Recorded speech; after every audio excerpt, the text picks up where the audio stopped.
Welcome back to Math Dogs. If you're new to the channel, please comment, like, and subscribe. If you have any questions, please comment down below. Problem number 2 says, the number of dogs in Pupville in 2015 was 67. By the year 2020, there were 152 dogs. What is the average rate of increase of the number of dogs per year?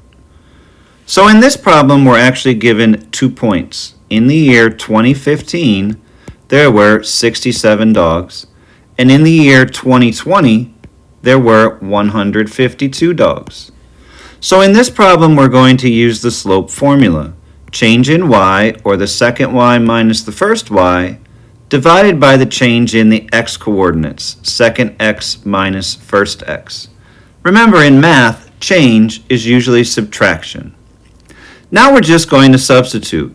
Slope would be equal to the second y is 152, the first y is 67, the second x is 2020, and the first x is 2015. And now we'll subtract on the top and the bottom.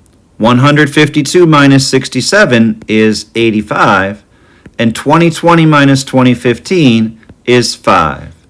We can divide 85 by 5 cleanly and find out that the answer is 17. So the average rate of increase of the number of dogs per year is 17 dogs per year.